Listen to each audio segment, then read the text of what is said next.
Здравствуйте, это новости Татарстана. И сейчас о главных событиях этого дня. В студии Султан Нугайбеков. Мы начинаем. Не сбавлять объемы производства. Мы готовы обеспечивать всех вкусной, натуральной продукцией. Казанский молкомбинат и БКК осмотрел Рустам Минниханов. Мощности оценила Илина Зинатуллина. Возвращение на родину. Обидно уж, потому что настраивались только на победу. Как республика встретила своих паралимпийцев, расскажет Дмитрий Аренин. Долгожданное спокойствие. Хотелось бы, чтобы в наших городах успокоилось и был мир. Как первое за долгие годы мирное 8 марта собираются праздновать вынужденные переселенцы из Донбасса. Рамиль Шайдуллин.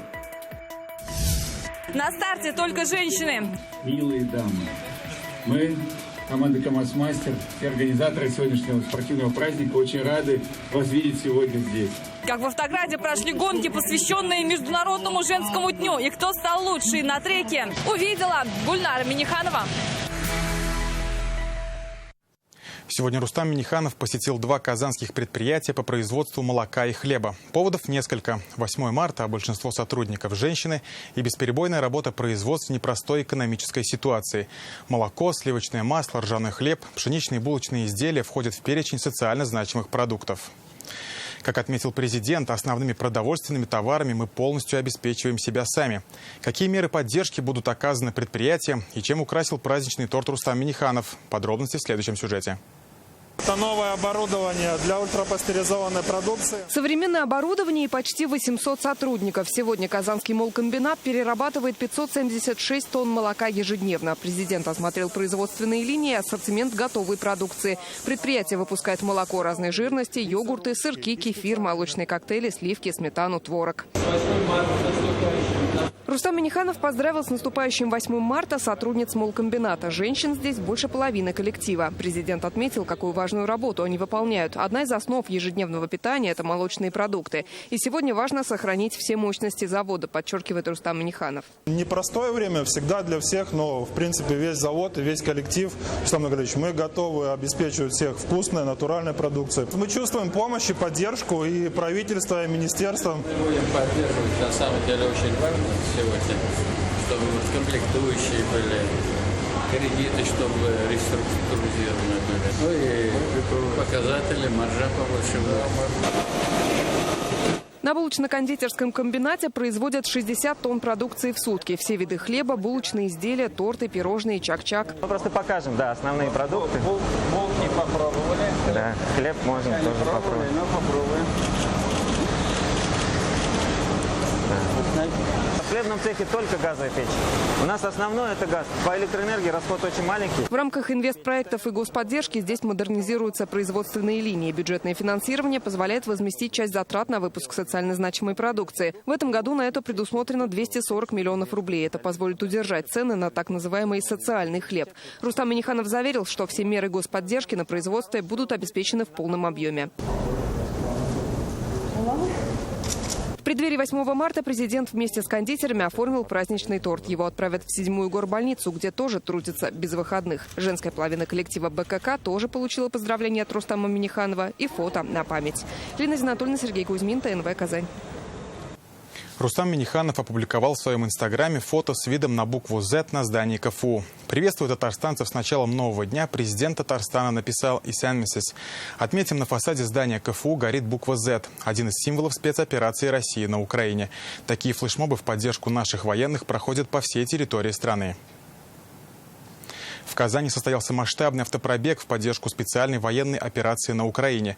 Больше 300 пограничников, десантников, морских пехотинцев, представителей других родов войск единой колонной проехали по улицам столицы. На финише маршрута в Парке Победы они возложили цветы к вечному огню в память о погибших.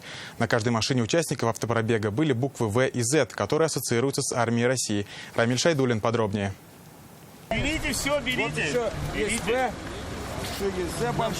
Буквы «В» и «З» как символы поддержки нашей армии. Эти буквы используют для маркировки техники наших вооруженных сил на Украине. Как объясняет Минобороны, «З» значит «За победу». Собрались, чтобы поддержать не только нашу российскую армию, чтобы поддержать многострадальный народ республики ДНР, ЛНР и в целом Украину. Эти буквы по всей стране клеят на стекла, двери, капоты гражданских машин, чтобы издалека было видно. Вся Россия сейчас едина. Военным мы можем помочь только одним путем – поддержать их, морально поддержать, духовно поддержать. Нужно их помнить и верить в них.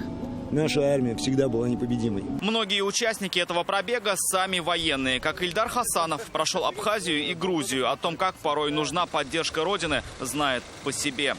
Необходимо для поддержки наших ребят, которые непосредственно защищают и представляют интересы нашего государства, мы их поддерживаем на 100%. Больше 300 участников, более 50 машин стартуют у стадиона. В руках флаги России, Татарстана и разных родов войск. Здесь все боевое братство республики. Десант, морпехи, пограничники и те граждане, которые, собственно, не безучастны остаются.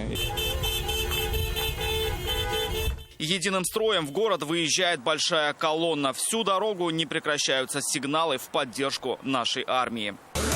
Россия, Россия, в этом слове огонь и сила, в этом слове победы пламя, поднимаем России знамя.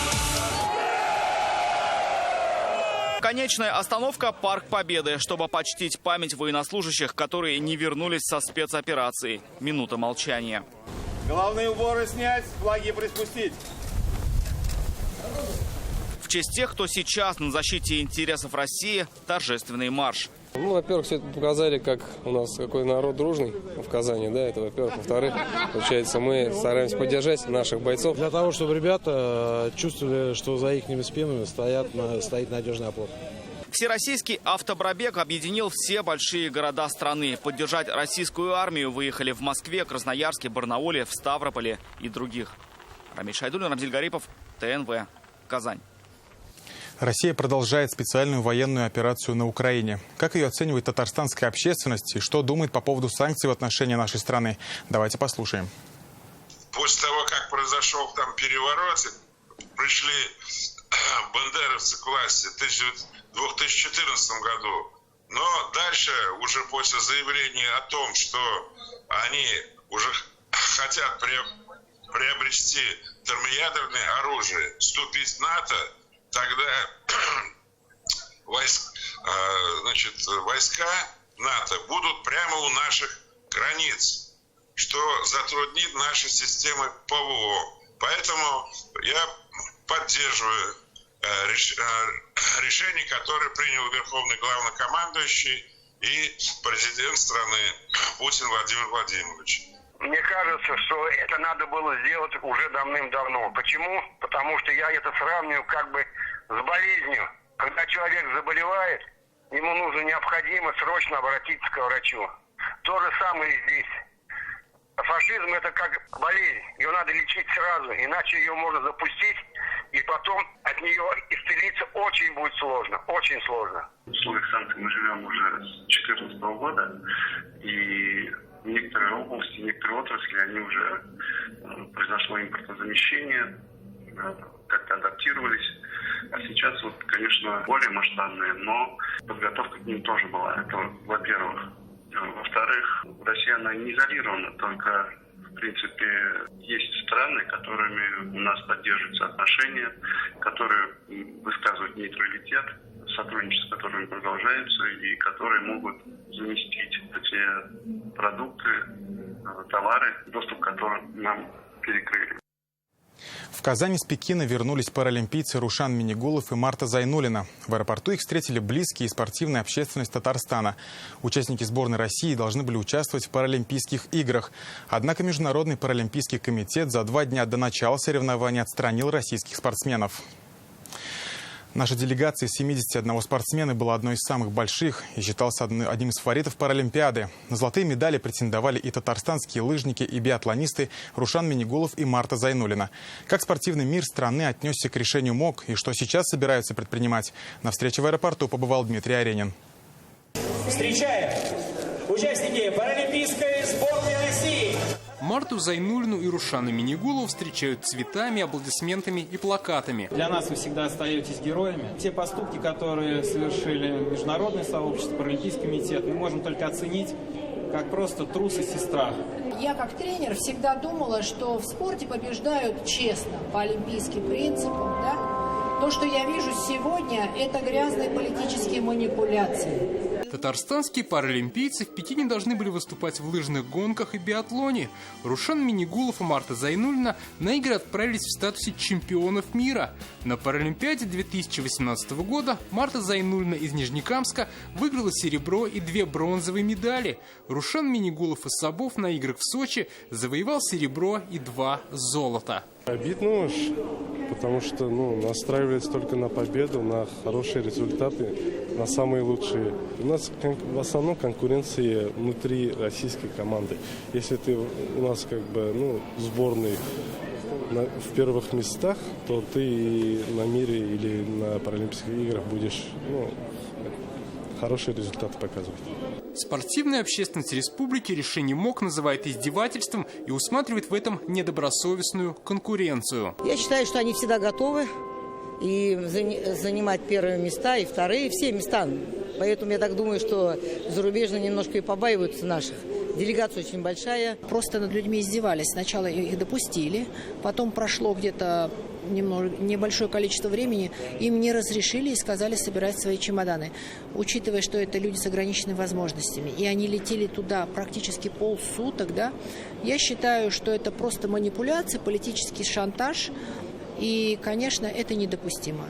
Для российских паралимпийцев в стране планируют провести альтернативные соревнования. По срокам сейчас не готов сказать, но в ближайшее время они состоятся. Поэтому все меры поддержки для того, чтобы поддержать наших паралимпийцев, чтобы они продолжили тренироваться и готовиться к следующим спортивным стартам, все будет сделано со стороны как республики, так и Российской Федерации. Как отмечают, спорт всегда был вне политики. Чтобы отстоять честь наших спортсменов, предлагают подать иск в международный спортивный арбитраж. Дмитрий Айринин, Рамзиль Гарипов, ТНВ, Казань. Против спекулянтов Минпромторг России разрешил торговым сетям ограничивать продажу ряда товаров в одни руки, чтобы исключить спекуляций. По сообщению ведомства, в ряде регионов перекупщики приобретали товары в объемах до нескольких тонн. Очевидно, не для частного потребления, а для перепродажи. Как считают ритейлеры, это станет эффективной мерой по борьбе с недобросовестными предпринимателями. Причем конкретные товары, по которым будет ограничена продажа в одни руки, определят сами продавцы. Напомним, ранее торговые сети согласились повысить наценку на социально значимый продукт не более чем на 5%. В случае выявления нарушений можно обращаться на портал Федеральной антимонопольной службы. Адрес сейчас на экране. Отметим, что несмотря на принимаемые меры, ажиотаж в супермаркетах продолжается. В торговых сетях заметно опустели полки. Где-то не осталось гречки, где-то риса или сахара. Дефицита продуктов нет, жители сами создают искусственный ажиотаж. Раскупили, цены повысили. Все подряд, чего нет, то и покупаем. 8 марта станет для них настоящим праздником. Впервые за 8 лет они отметят его в тишине и спокойствии. В Казань приезжают вынужденные переселенцы из Донбасса. Всех размещают в казанских санаториях. Сегодня для них провели экскурсию в Национальном музее республики, где рассказали историю Татарстана. Своими впечатлениями они поделились с Рамилем Шайдуллиным. Люди стали заселяться еще в порядка 40 тысяч лет назад. Каким Татарстан был в древности, говорят артефакты той поры. Глиняную посуду, предметы быта, украшения Волжской Булгарии и Казанского ханства показывают гостям, которые еще никогда не были в Татарстане. Мне понравилось первое. Домик. 7-летняя Аня Литвина родилась под Луганском. На днях вместе с мамой переехала в Казань. Конечно, интересно. Хорошо приняли очень. Помогают.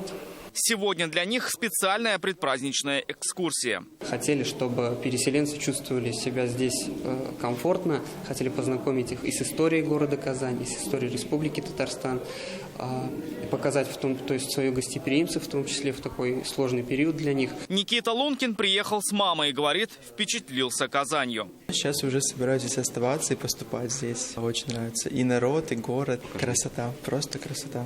Городская красота.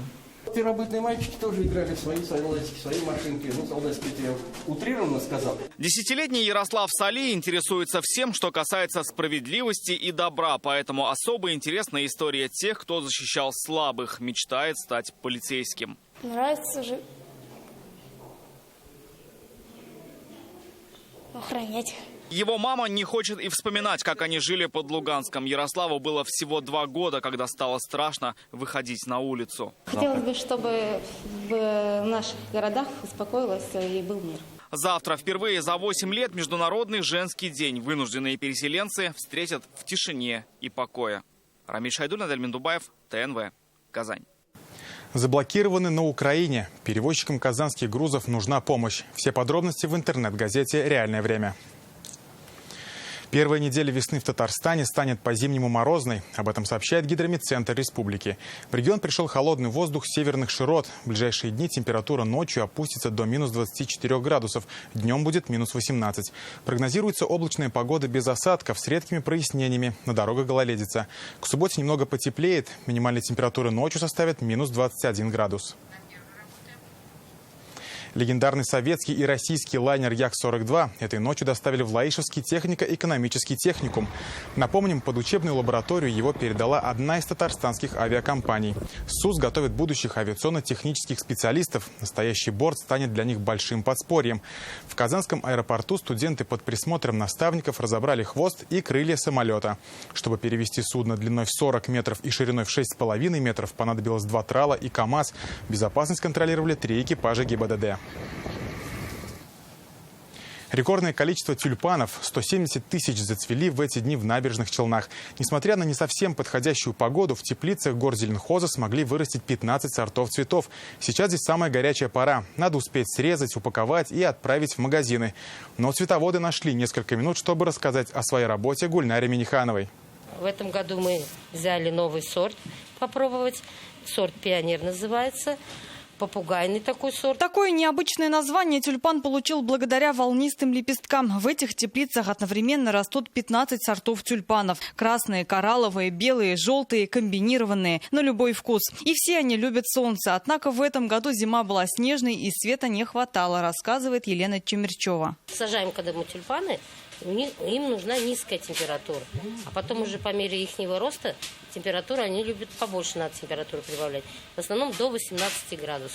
Выросшие в теплоте и заботе тюльпаны расцветут точно к празднику, уверяют сотрудники теплицы. Кстати, в этом году цветов гораздо больше. Здесь 170 тысяч тюльпанов. В прошлом году было высажено 120 тысяч. Разнообразие цветов и сортов впечатляют, но в основном востребованы белые, желтые и красные, говорят работники горзеленхоза. Здесь уже приготовили к отправке сотни цветов, которые обязательно подарят своим обладательницам хорошее настроение. Особенно много желтых, и они точно не вестники разлуки. Шутят в горзеленхозе. Луковицы привезли из Голландии. У нас здесь работают 22 сотрудника. По содержанию мы полностью автономны. У нас свое отопление. Как мы знаем, в себестоимости большую часть занимает отопление. Тюльпаны украсят и центральные проспекты Набережных Челнов. В мае взойдут 80 тысяч ярких и самых весенних цветов. Гульнара Миниханова, Александр Лихачев, ТНВ, Набережные Челны. Сегодня у православных христиан начался Великий пост. Он продлится 48 дней и завершится главным праздником верующих Пасхой. С началом поста православных поздравил на своей странице в Инстаграм Рустам Миниханов и пожелал всем здоровья. А накануне православные попрощались с Масленицей. Главной площадкой народных гуляний стал остров Град-Свияжск.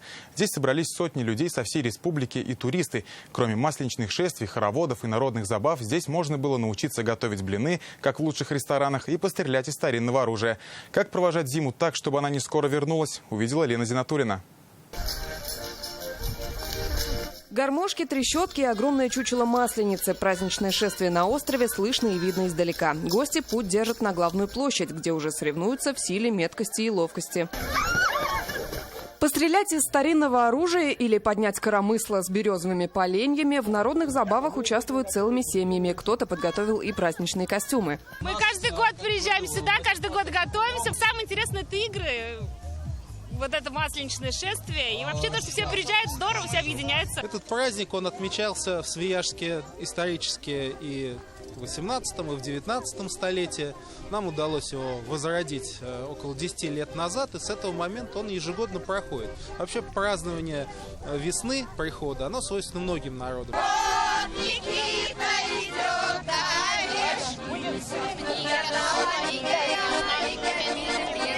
Так и ансамбль «Матрешки» здесь объединяет русские и татарские народные песни. На Свияжскую Масленицу они приезжают уже 5 лет. У нас сегодня настроение прекрасное, потому что Масленица – это вот для нашего ансамбля «Матрешки» это традиционный день. Что самое нам нравится, это, конечно, блины, да?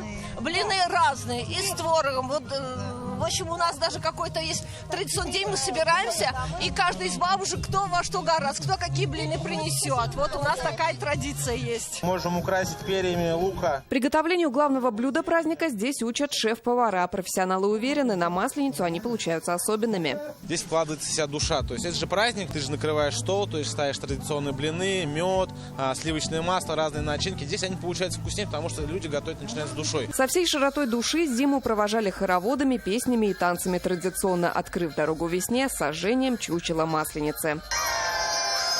Лина Зинатульна, Зиля Хусаинова, Ильшат Мухаметов, ТНВ, Свияжск. Подарок в ритме танца. Необычный сюрприз в преддверии Международного женского дня устроили сегодня в Казанском аэропорту имени Габдуллы Тукая. Провожали и встречали пассажиров концертом от эстрадно-джазового оркестра Института культуры. Мировые хиты в джазовой обработке. Музыканты поздравили дам, исполнив инструментальные номера. Праздничные аккорды услышал и Рамиль Галиуллин.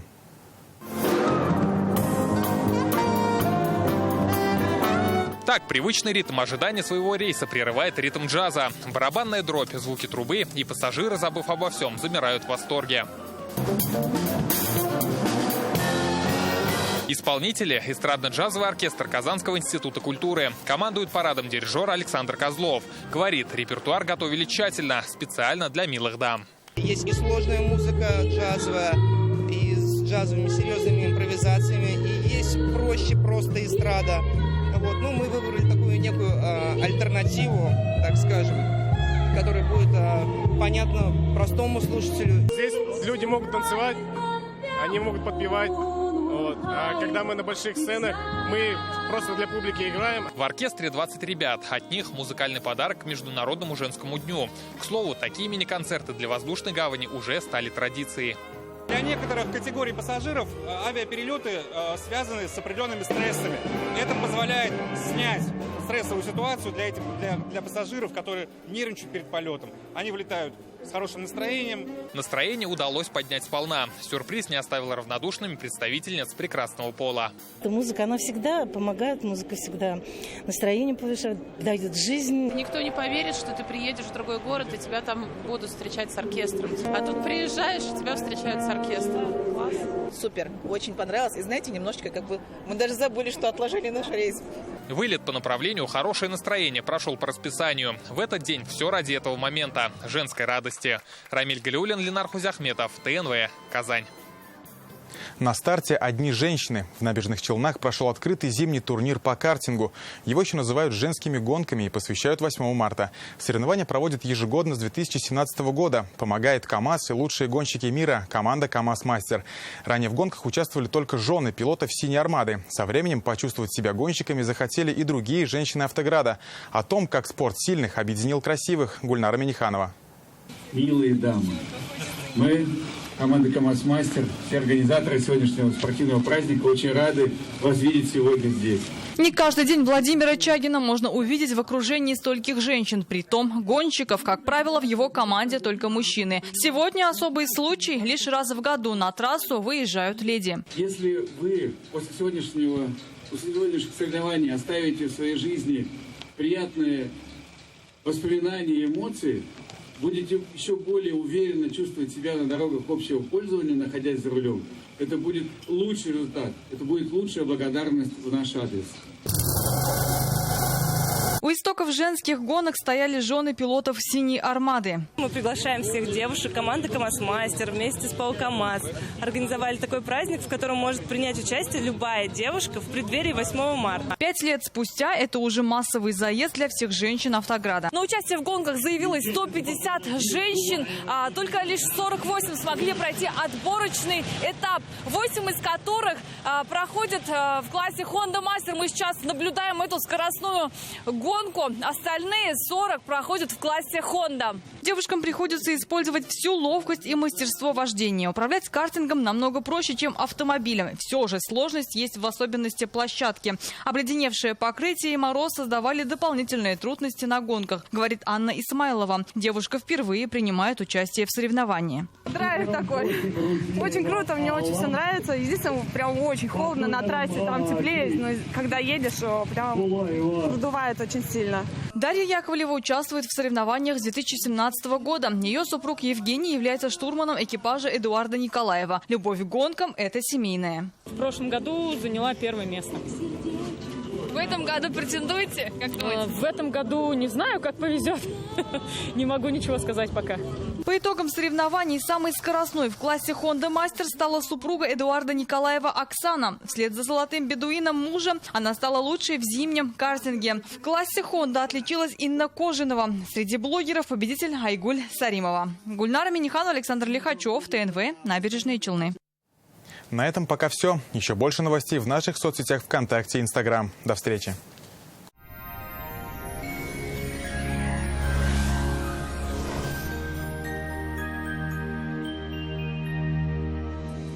В студии София Егорова. Здравствуйте. На календаре март, но погода далеко не весенняя. По данным сервиса Яндекс.Погода, Бугульме, Бавлаха и Азнакаева жителей ждет облачное небо и снег.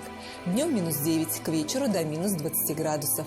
Морозно и без осадков в Набережных Челнах, Нижнекамске и Елабуге. Днем -10-11 градусов. В Агрызе, Менделеевске, Актаныше вероятность осадков небольшая. Температура понизится до -11. Будет малооблачно. В Арске, Кукмаре и Балтаси также прохладно. Осадки не ожидается. 9-10 мороза днем. Облачно и снежно в Болгаре, Дрожжином и Буинске. И здесь температура продолжит понижаться. К вечеру до -10 градусов. В Альметьевске, Чистополе и Мамадыше заметно похолодает. Днем ожидаются осадки в виде снега. В среду температура понизится. Будет также облачно. Федеральная сеть медицинских центров «Доктор Ост». Лечение самых сложных заболеваний позвоночника и суставов без боли и хирургического вмешательства. За 12 лет в 10 городах России врачами клиники отменено более 70 тысяч операций. Боль в коленях становится пыткой. Поставили мне протез, а он не прижился. Встать на ноги я не смогла. В «Доктор Ост» пообещали помочь спасти уцелевший сустав без операции. С помощью инъекций нового поколения мы научились восстанавливать утраченные хрящевые ткани и возвращать подвижность сустава. От протезирования я отказалась. Очень надеюсь вылечить оба колена и больше не вспоминать про боль никогда. Укрепить иммунитет и восстановить силы поможет Санчи. Благодаря свойству улучшать кровообращение, Санчи благотворно влияет на работу всего организма. Дает энергию, нормализует сон, способствует устранению головных болей и хронической усталости. Улучшает самочувствие. Польза Санчи проверена веками. Недаром его называют сокровищем китайской медицины. Продается в аптеках Farmland. Телефон для справок 8 927 236 71 75. Сайт sanchi.rf. В Казани солнце спрячется за облаками. Ночью похолодает до 15 мороза. Днем до -9 градусов. Ветер северо-восточный умеренный. Атмосферное давление 756 миллиметров ртутного столба. Влажность воздуха 75%. Магнитное поле Земли спокойное. На дорогах скользко. Будьте осторожны. На этом наш выпуск завершен. До свидания.